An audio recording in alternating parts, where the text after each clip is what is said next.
Have Ellen give an update on development projects in Sherman Oaks. Hi everyone. Can I have committee chair people up here with me? David Rankel. Matt, you've got to leave the room. Who's going to pick up the questions? Well, we'll take care of it. Here, David, you pick up the questions. David's going to be picking up. No, Wayne's picking up the questions. All right.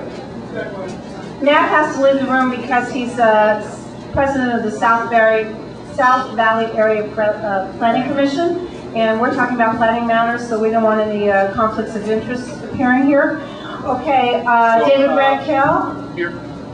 Okay. And Wayne will be picking up questions, so if you have any. And Nancy's up here. Tom Jones, did you make it? Hi, guess not. Danny, come on up. You want me to do it? All right, fine. Okay,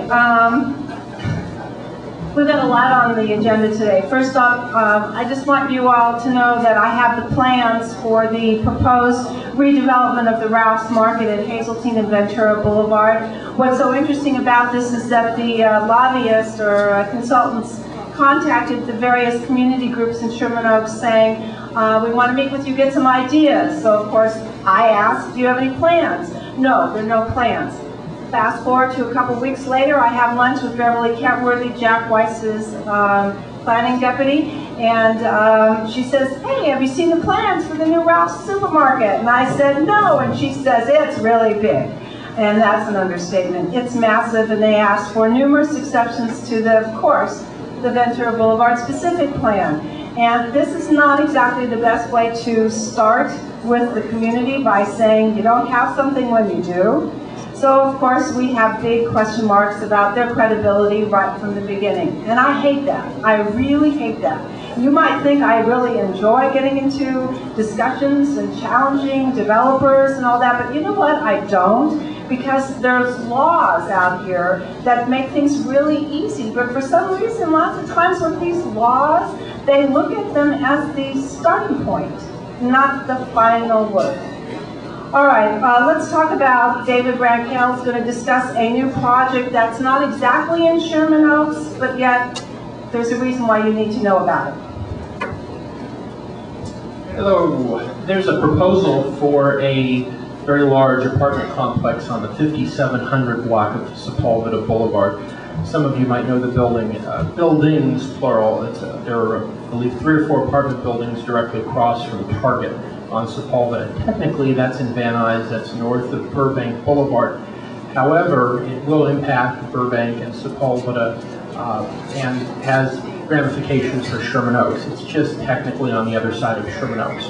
The Sherman Oaks Neighborhood Council, I guess, has stated that they're not going to hear the project because technically it's in Van Nuys, and the Van Nuys Neighborhood Council, I believe, has approved the project. So we're going to be monitoring and looking at the project. Clearly, some redevelopment in that area may be in fact beneficial to that neighborhood, but a large, I believe it's 4 or 5 story apartment building there is going to be problematic. It will also have a ground floor retail component, and the address is 5700 through 5720 North Sepulveda Boulevard. And of course, that project is coming to us at a time where the council member for the district, Wendy GRUEL, won't be in office. And so the concern is then how are the developers going to try to obtain their approvals. We also have the 4800 block of North Sepulveda Boulevard with the 500 apartment unit, 55,000 square foot ground floor retail project, still proposed. That's the M. David Paul site directly north of the Galleria. We don't haven't had a meeting since November of 2004 on that property. But again, all of these projects are could be coming up in the interim after Wendy leaves office before a new council member takes office. So we need to monitor these projects very closely. Current council office, Wendy GRUEL's office, has not really taken a position on any of these projects I'm aware of. And so anything could happen in between that period of time. Thank you.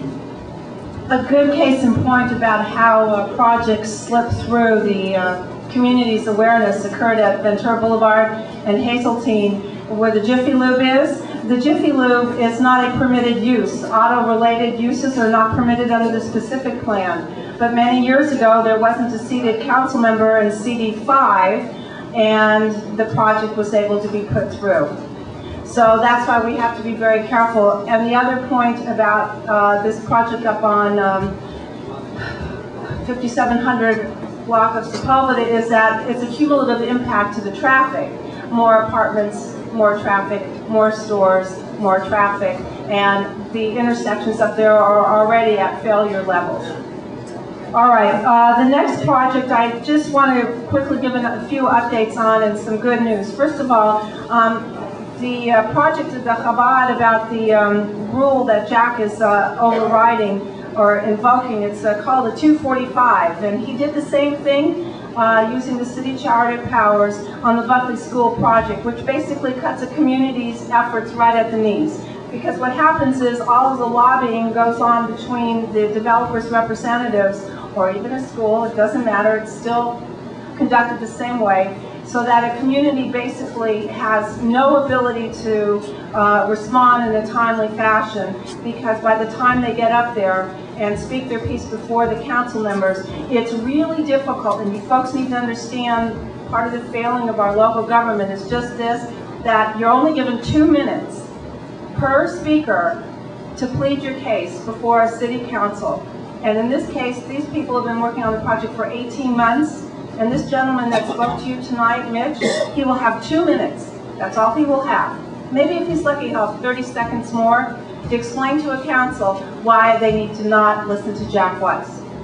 Okay, the Buckley project, that was 245, also by Jack Weiss, so that's a fait accompli. However, Paul Koretz is in office, and I've got to tell you that so far he has been exceptionally responsive. Well, he's almost in office. He's been exceptionally responsive to community needs. He just recently intervened on a very important matter that Bob Anderson's going to talk to you about, and that's very encouraging. Also, the board of directors has met with him, and for the first time I can ever recollect in all the, and I'm going to say it, decades-long experience I've had working for my community. It's the first time I've ever had a council member sit down with a group of us and say, yes, I want to hear who you would like us to consider for staffing choices.